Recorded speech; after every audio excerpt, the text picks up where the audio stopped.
अस्सलाम वालेकुम एवरीवन। आज हम जिस टॉपिक पे बात करने वाले हैं वो है दिल दुखाना, धोखा देना। ये सब चीज़ें कितनी ज़्यादा नॉर्मलाइज हो गई हैं, आम हो गई हैं कि हम सोचते ही नहीं हैं कि ये कितना बड़ा गुनाह है। किसी का दिल दुखाना ऐसा है जैसे खाने काबे को डाला, लेकिन हम ये भूल ही गए हैं, हम ये सोचते ही नहीं हैं। इसी पर एक हदीस भी है, मन कश्शरा फलैसा मिन्ना, जिसने किसी को भी धोखा दिया वो हम मुसलमानों में से नहीं। इवन किसी नॉन मुस्लिम को भी हमारे नबी ने फरमाया कि अगर किसी ने किसी नॉन मुस्लिम के साथ भी गलत किया, किसी को धोखा दिया, तो उसने जैसे मेरे साथ गलत किया। तो हमें ये देखना है कि हमारी वजह से किसी का भी दिल ना दुखे, किसी के भी साथ गलत ना हो। हमारे नबी सल्लल्लाहु अलैहि वसल्लम ने फरमाया कि मेरा उम्मती हर गुनाह कर सकता है, लेकिन वो दो कभी नहीं करेगा। क्या? एक वो कभी झूठ नहीं बोलेगा और एक वो कभी किसी को धोखा नहीं देगा। और अगर हम आज देखें तो यही चीज़ें सबसे ज़्यादा नॉर्मलाइज है, आम है।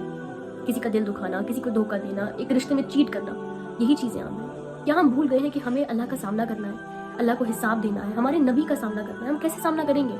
जिनको हम पे इतना ज़्यादा कॉन्फिडेंस था अपने उम्मती पर कि मेरा उम्मती हर गुनाह कर लेगा पर कभी किसी को धोखा नहीं देगा और झूठ नहीं बोलेगा, हम कैसे सामना करेंगे? हम कैसे एक एक आंसू का उस शख्स का हिसाब देंगे?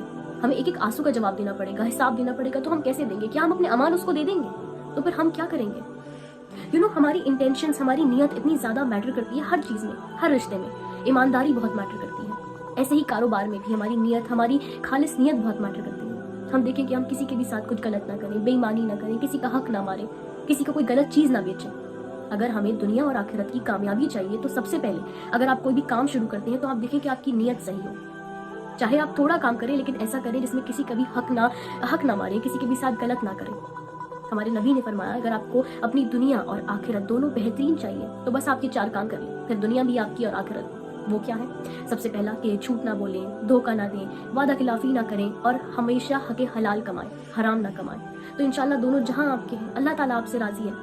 अगर हमें अल्लाह ताला को राजी करना है, अगर हमें अल्लाह ताला के साथ अपने मामलों को ठीक करना है, तो हमें उसी तरह से उसके बंदों के साथ भी अपने मामलों को ठीक करना है। हुकूकुल इबाद भी हमारे अच्छे होने चाहिए, वरना हम क़यामत के दिन कैसे सामना करेंगे उन लोगों का भी? हमें अपनी नेकियां नहीं देनी है ना किसी को भी। तो बहुत ज़रूरी है कि हमारे मामले लोगों के साथ भी बेहतरीन हो और हम किसी का दिल ना दुखाएं, किसी की आंसू की वजह ना बने। एंड जिसका दिल दुखता है, जो तकलीफ में होता है, वो कोशिश करे कि जब भी आपको कोई तकलीफ हो या कोई आपका दिल दुखाए तो आप बदले की ना सोचें, बल्कि अपना मामला अल्लाह पर छोड़ दें। कुछ लोग सोचते हैं कि हम उनसे बदला लेंगे, लेकिन नहीं। सबसे बेहतरीन बदला पता है क्या है? कि आप अपना मामला अल्लाह पर छोड़ दें, सब्र करें, क्योंकि उस सब्र पे आपको जो अजर मिलता है ना, और जो सुकून आप महसूस करेंगे, यकीन करें वो किसी चीज़ में नहीं है। और इंशाल्लाह उसका अजर और आपको उसका फ़ायदा दुनिया में भी होगा और आखिरत में भी होगा। बस आप अपना मामला अल्लाह पर छोड़ दें और किसी के लिए कुछ गलत ना बोलें, इवन उस इंसान के लिए भी नहीं जिसने आपके साथ गलत किया है। किसी के लिए अपने दिल में नफरत ना रखें, कोशिश करें कि उसे माफ़ करें अल्लाह की रज़ा के लिए। क्योंकि जब हम तकलीफ में होते हैं तो फरिश्ते हमारी हर दुआ पे, हर बात पे आमीन कह रहे होते हैं। तो कोशिश करें कि अपने दिल में, और जब भी आप कोई दुआ करें तो हमेशा अच्छी बात करें, अच्छी बात करें, और बस अल्लाह ताला से जितना हो सके दुआ करें। अगर आपको जितनी तकलीफ होती है तो आप इबादत करें, क्योंकि यही बेहतरीन तरीका है। और एक मोमिन की ज़िंदगी में बहुत तकलीफ़ें आती हैं, खुशी का भी दिन आता है और गम के भी दिन आते हैं, लेकिन उसमें बहुत ज़रूरी है कि वो हमेशा अल्लाह की तरफ रुजू करें। क्योंकि जब आप अल्लाह पे अपने मामलों को छोड़ देते हैं, जब आप ये पढ़ लेते हैं हस्बुनल्लाहु व निअमल वकील, यस, कोशिश करें कि इस दुआ को आप ज़्यादा से ज़्यादा पढ़ें, हस्बुनल्लाहु व निअमल वकील, और अपने मामलों को अल्लाह पे छोड़ दें। इसका मीनिंग है कि अल्लाह हमारे लिए काफ़ी है, हमारे मामलों के लिए काफ़ी है।